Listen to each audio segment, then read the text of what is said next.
Bueno, comenzamos con el tema de la doctora Rodríguez Gacio de medicina física. Vamos a hablar aquí en primer lugar de la fisiología del ejercicio. Este es un tema en el que vamos a hablar de ejercicio físico.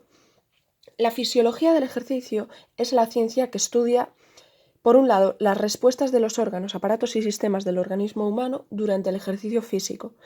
Estudia también los mecanismos de regulación e integración funcional que hacen posible la realización de ejercicio físico.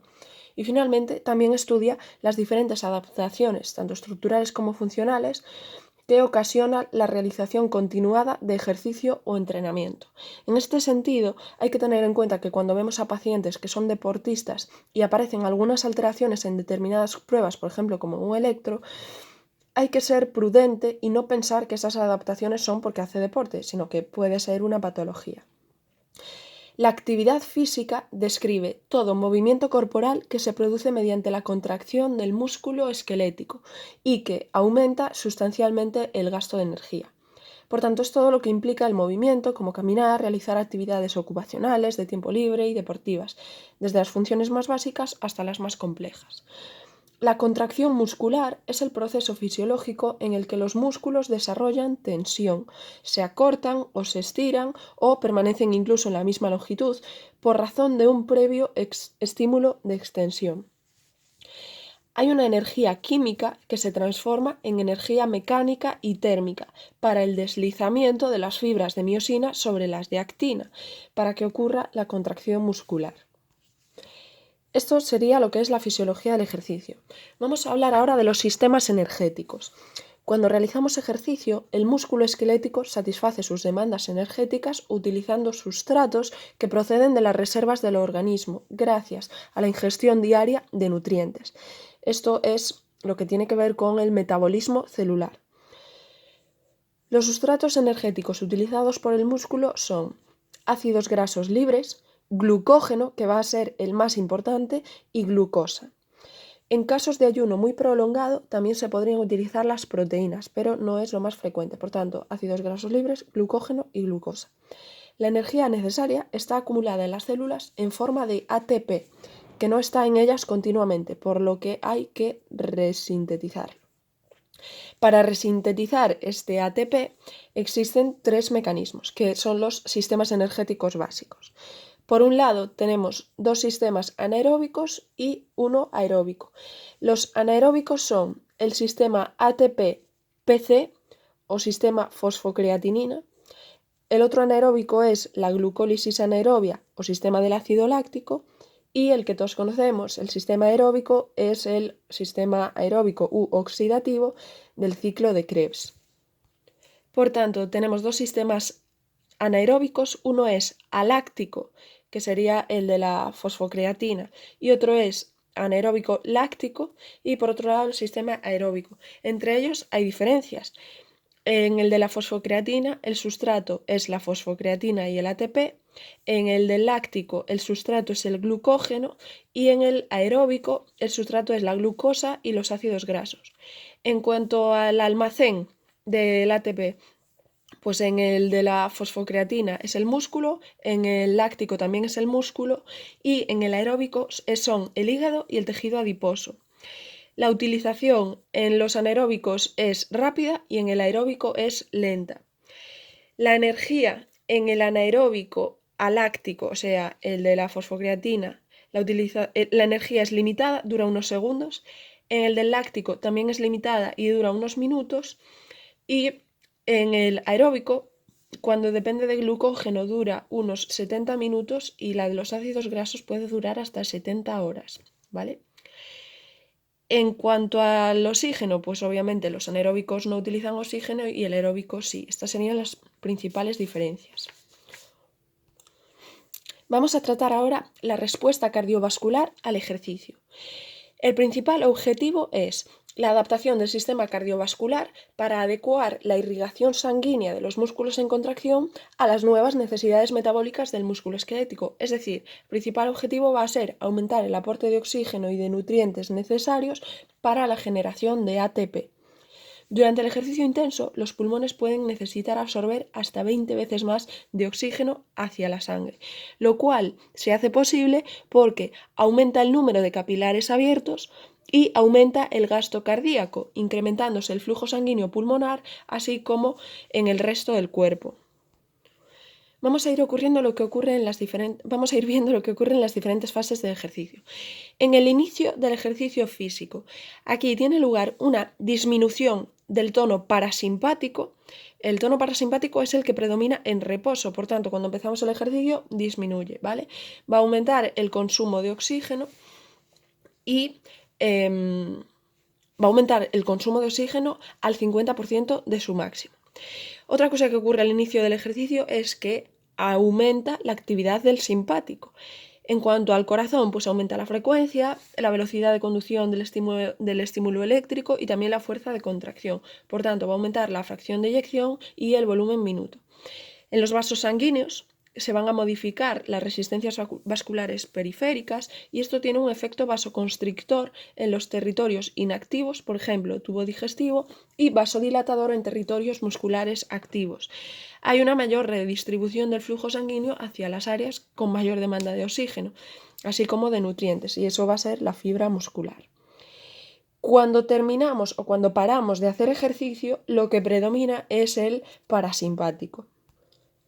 ¿Qué ocurre con el gasto cardíaco cuando hacemos ejercicio? Bueno, pues la frecuencia cardíaca aumenta al doble o al triple, el volumen de eyección aumenta el doble, aumenta un 50%, la precarga también aumenta y la contractilidad miocárdica también aumenta.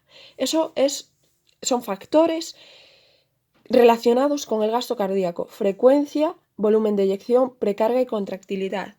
En cuanto al volumen sistólico, es el factor más importante en la determinación de las diferencias individuales del consumo máximo de oxígeno, ¿vale? El consumo máximo de oxígeno, que se abrevia como VO2, es el parámetro que define la cantidad máxima de oxígeno que podemos adquirir, distribuir y, por lo tanto, utilizar mientras hacemos ejercicio. Para este parámetro existen unos baremos que se supone que es la media para la edad, peso, sexo, pero también tiene una parte que es entrenable para mejorarlo y otra parte que se supone que ya es genética. Vamos a ver un ejemplo. En un sujeto entrenado y uno sedentario de la misma edad, ambos varones jóvenes, ambos tienen frecuencia cardíaca máxima de 200 latidos por minuto, pero los volúmenes sistólicos alcanzados en máximo esfuerzo son un 50% mayores en las personas entrenadas. Estas diferencias se deben sobre todo a las variaciones que hay en el llenado diastólico. Y luego también hay mecanismos implicados en el aumento del volumen sistólico, como el aumento de la precarga, que es lo que se llama el mecanismo de Frank-Starling, y la mejora de la contractilidad. Hemos hablado de gasto cardíaco, frecuencia, volumen de eyección, precarga, contractilidad, y hemos hablado de volumen sistólico, donde hay que recordar que es el factor más importante en la determinación de las diferencias individuales de consumo máximo de oxígeno. Y ahora nos queda hablar de la frecuencia cardíaca. La frecuencia cardíaca es el factor más importante en el aumento del gasto cardíaco durante el ejercicio. La frecuencia cardíaca depende de la influencia del sistema neurovegetativo sobre la actividad intrínseca de las células marcapasos. La causa más importante de aumento de frecuencia cardíaca es la estimulación del sistema nervioso simpático, es decir, inhibición de la respuesta con los betabloqueantes. Hay una relación lineal entre la intensidad creciente del ejercicio y la frecuencia cardíaca hasta alcanzar la máxima intensidad. Así, como conclusiones finales de este apartado, está comprobado en muchas patologías que la realización de ejercicio físico es efectiva, también a nivel preventivo en el control de la presión arterial, control de los niveles de glucosa, prevenir la obesidad. En medicina de rehabilitación se prescribe ejercicio físico para pacientes que han tenido patología cardíaca isquémica. Después del infarto se hace una serie de valoraciones y se clasifica a los pacientes en bajo, medio o alto riesgo según distintos parámetros. Hay distintos programas para que los pacientes en la fase de introducción al ejercicio, sobre todo aeróbico a nivel hospitalario, y eso está comprobado que mejora la evolución en la patología. También en pacientes con problemas respiratorios, sobre todo pacientes con EPOC, no está comprobado que aumenta la esperanza de vida, pero sí su calidad de vida, ya que disminuye los ingresos hospitalarios y la demanda de medicación. Por tanto, conclusión, el deporte controlado es muy positivo. Por tanto, debemos hacer deporte. Pasamos a hablar ahora de la función muscular y aquí tenemos que saber bien qué tipos de fibras musculares hay. Tenemos las tipo 1, que son las fibras rojas, y las tipo 2, que son las fibras blancas. Las tipo 1 o fibras rojas son las de ejercicios aeróbicos prolongados, ¿vale? Y las tipo 2 blancas son las de ejercicio anaeróbico, de potencia, velocidad, ¿vale? Entonces, tipo 1, fibras rojas. Son fibras de contracción lenta, es decir, tienen una baja velocidad de acortamiento, gran capacidad oxidativa y están adaptadas para la realización de ejercicios aeróbicos y prolongados, o sea, actividades de baja tensión pero de gran continuidad. Un ejemplo sería el triatlón. En cuanto a las fibras tipo 2, son las fibras blancas, tienen una contracción rápida, es decir, rápida velocidad de acortamiento, hacen mayor tensión cuando se activan y son más rápidamente fatigables. Están adaptadas para actividades breves e intensas. Actividades de fuerza, de velocidad, corta duración. Ejemplo, 100 metros lisos. Estos serían los tipos de fibras, pero en cuanto a la función muscular hay parámetros que son importantes, por ejemplo, la fuerza, la resistencia y la coordinación, y todos ellos obviamente se pueden trabajar. La fuerza muscular es la capacidad que tiene el músculo para producir tensión al activarse. La fuerza aplicada es el resultado de la acción muscular sobre las resistencias externas, que puede ser el propio peso corporal o cualquier otra. Por tanto, fuerza, capacidad del músculo para producir tensión y fuerza aplicada es el resultado de la acción que hace el músculo. La resistencia es la capacidad que tiene nuestro cuerpo para soportar el esfuerzo de una actividad prolongada. La resistencia se puede entrenar y hay dos tipos de resistencia, una resistencia general y una resistencia muscular. La resistencia general depende del sistema respiratorio y del sistema cardiocirculatorio. La resistencia muscular es la capacidad que tiene un músculo para contraerse durante periodos largos de tiempo. Su método de entrenamiento pues es trabajo sobre repeticiones de movimientos musculares durante mucho tiempo a igual ritmo. Y por último, en cuanto a la coordinación, es la capacidad que tienen los músculos del cuerpo de sincronizarse bajo parámetros de trayectoria y movimiento. Hay dos tipos de coordinación, dependiendo de la cantidad de fibras que intervengan: gruesa y fina.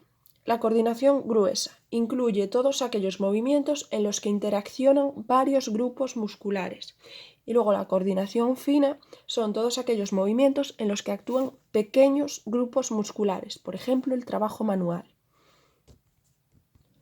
No dijimos un ejemplo de coordinación gruesa, pero por ejemplo sería saltar a la comba. Vamos a hablar ahora en este gran apartado del entrenamiento de la fuerza, así como orientación general. Saber que el desarrollo de la fuerza va a ser óptimo cuando trabajamos con pocas repeticiones y carga elevada, mientras que el desarrollo de la resistencia muscular, que no es lo mismo que la fuerza, va a ser óptimo cuando trabajamos con más repeticiones y menor carga. En cuanto a los programas de fuerza, bueno, pues tenemos equipos de resistencia variable, pesos libres, ejercicios de calentamiento y flexibilidad al principio, hacer intensidades bajas al comienzo e ir progresando lentamente, hacer ejercicios rítmicos con velocidades controladas, es decir, la persona tiene que controlar el ejercicio, no puede dejar que el ejercicio le controle a ella. E intentar también arco de movimiento amplio que no provoque dolor y seguir un patrón normal de respiración durante los movimientos de los distintos ejercicios. La apnea no es eficiente. Respecto a las repeticiones, las series, la frecuencia, bueno, pues el programa estándar son 3 o más series de 6 a 12 repeticiones por ejercicio, realizados 3 días a la semana. Esto es una prescripción clásica de programa de fuerza para la mayoría de los deportistas, ¿vale? Para entrenamientos de mantenimiento se recomienda un mínimo de 2 días a la semana. Esta profesora dice que ella no va a poner las preguntas del examen, pero el apartado que vamos a ver ahora considera que es muy importante y es un apartado que hace referencia a los tipos de ejercicio de fuerza, que básicamente son el ejercicio isotónico, que sería un ejercicio dinámico, el ejercicio isométrico, que sería un ejercicio estático, y el ejercicio isocinético. Bien. En cuanto al ejercicio isotónico, como decimos, es un ejercicio dinámico. Implica la contracción de grupos musculares contra una resistencia baja a lo largo de un recorrido más o menos amplio.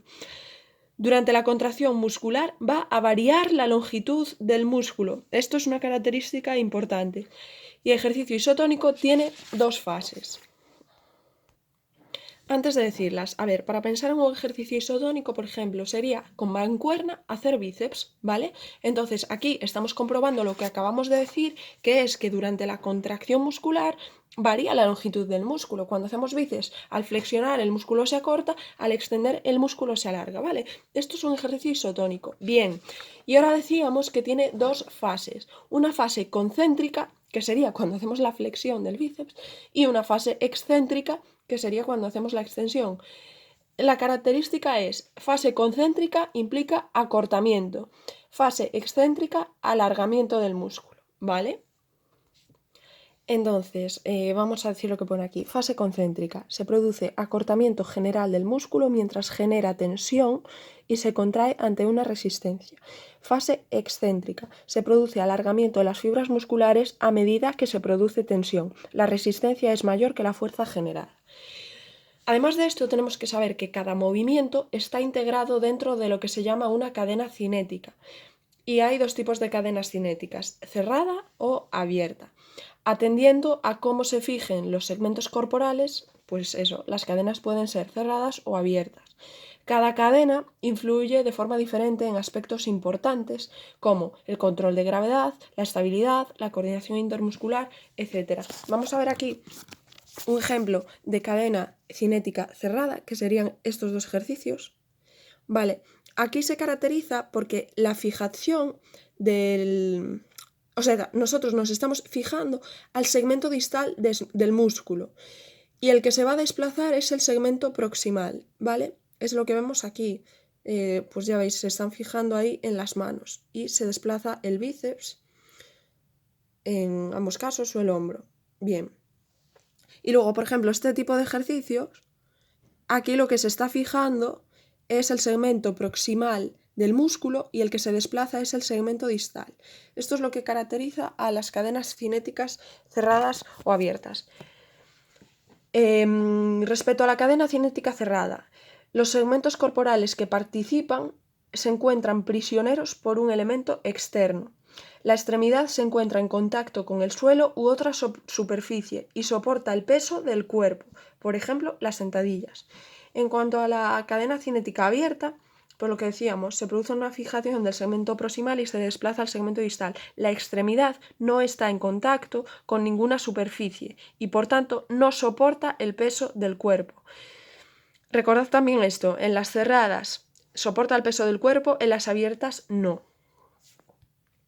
Y vamos a fijar aquí también una tabla comparativa en la que nos podemos parar a estudiar. Recordad también que todas estas características que estamos diciendo de cadena cinética cerrada, abierta, fase concéntrica, fase excéntrica, es dentro de ejercicios isotónicos, que son ejercicios dinámicos. Ahora vamos a pasar a los ejercicios isométricos, que son ejercicios estáticos. Implican la contracción de grupos musculares contra una resistencia elevada. Anteriormente estábamos hablando de contra una resistencia baja en el isotónico, ¿vale? Esto es contra una resistencia elevada a lo largo de un recorrido corto o sin movimiento, es decir, objeto inamovible. Importante, no varía la longitud del músculo durante la contracción y no se produce desplazamiento articular. Vamos a grabar aquí dos ejemplos. Ahí están, dos ejemplos de ejercicios isométricos. Y por último, hablar ya de un tipo que es un poco más extraño, más atípico, lo vemos mucho menos, que es el ejercicio isocinético. Es el más importante porque es el más atípico. El ejercicio isocinético es un ejercicio dinámico sobre una articulación en movimiento y lo que lo caracteriza es que se hace a velocidad constante. Necesita máquinas que proporcionan una resistencia variable al movimiento. No importa cuánto esfuerzo se ejerce, los movimientos de los ejercicios tienen lugar siempre a una velocidad angular constante. Luego, lo que decíamos, estas máquinas existen en pocos sitios y son principalmente usadas en entrenamiento de deportes de alto nivel, en determinadas fases de la recuperación de lesiones, ¿vale? Y para valoración del daño corporal. Y podemos ver aquí en unas fotos pues unos ejemplos. La máquina de isocinéticos lo que hace es regular la velocidad para que el movimiento siempre se produzca igual. La máquina va adaptando la resistencia a la fuerza que realiza el deportista en cada momento, para que éste mantenga una velocidad constante. Si tú haces menos fuerza, la máquina baja la resistencia, y si haces más, la aumenta para que así la velocidad permanezca constante. Creo que esto está puesto al revés, o sea, yo creo que si tú haces menos fuerza, la máquina va... Bueno, no lo sé. Pasamos al siguiente gran bloque, que es la cinesiterapia. Es el último bloque de este tema. La cinesiterapia, el concepto viene de kinesis más terapia. Kinesis significa movimiento y terapia curación. En definitiva, es un método terapéutico por medio de movimientos.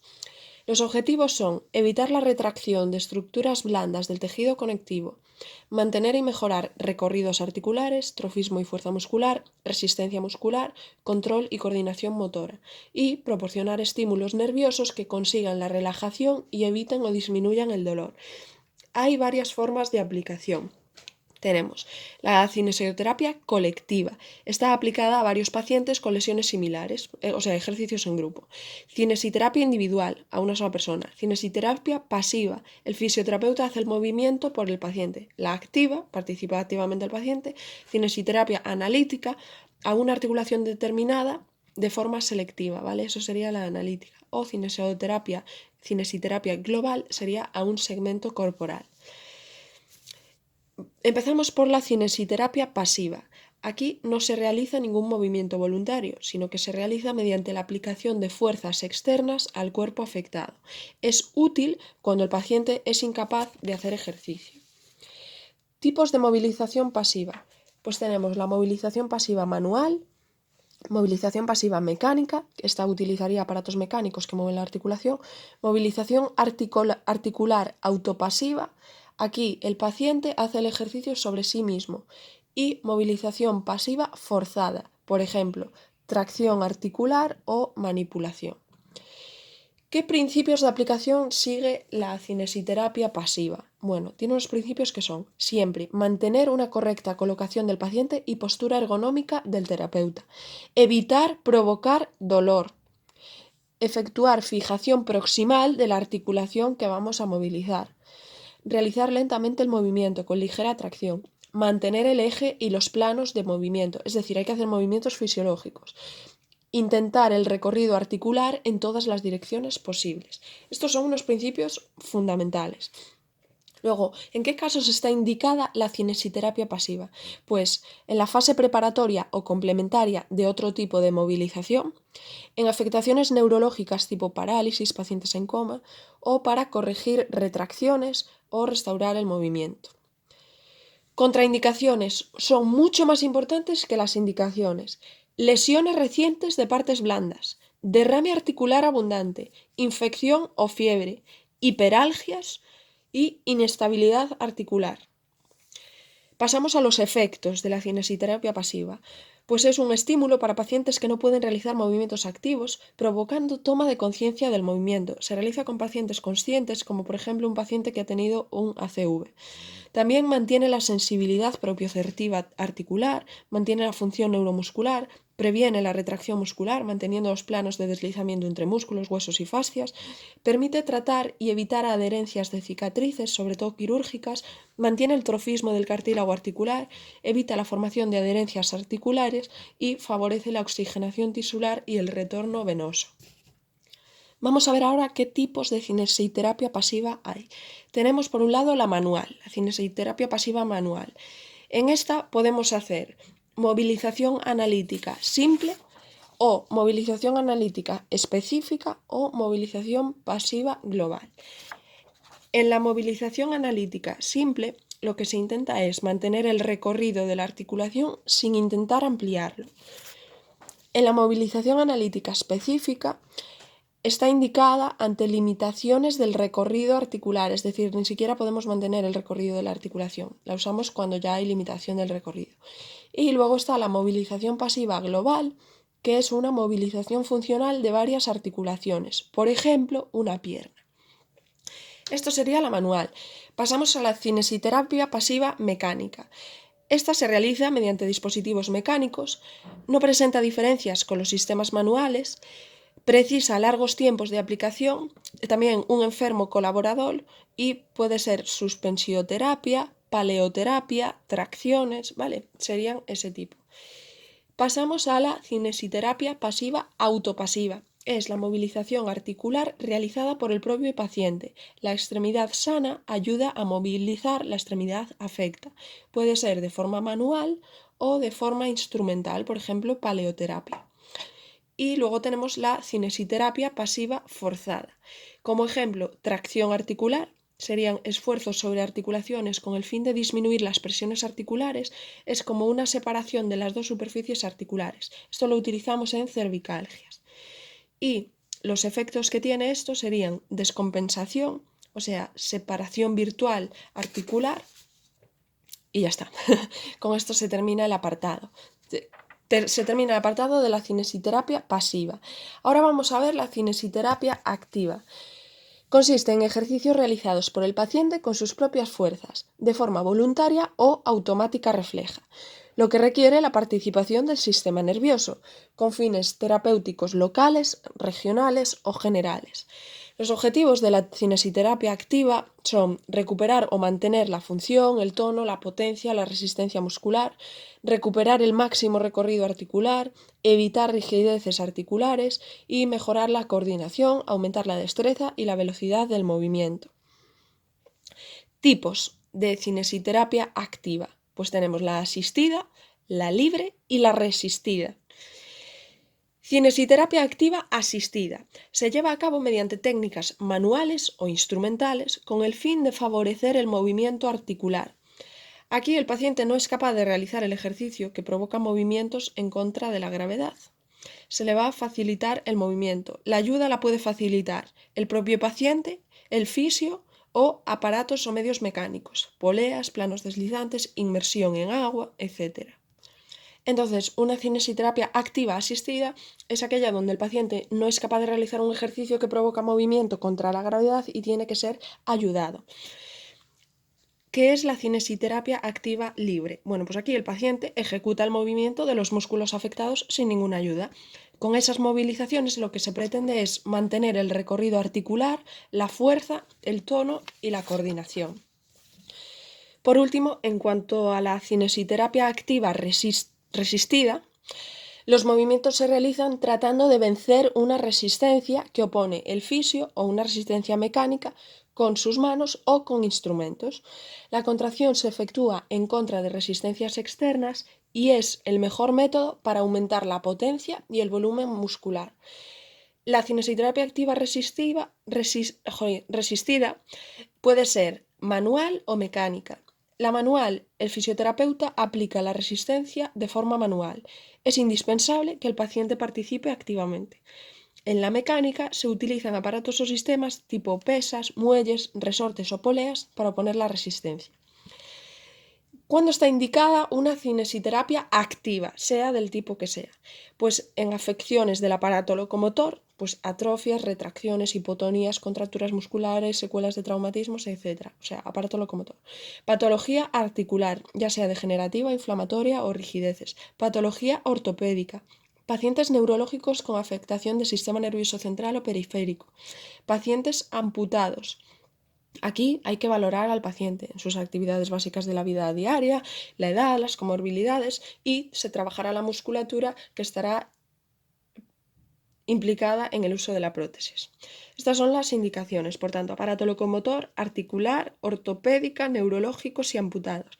Contraindicaciones: endocarditis activa, inflamación activa, lesiones óseas recientes no consolidadas, heridas abiertas, infección aguda, hipertermias y hay contraindicaciones relativas como paciente no colaborador o pacientes con alteraciones psiquiátricas. Aquí habría que hacer valoraciones individuales. Y esto sería todo sobre medicina física.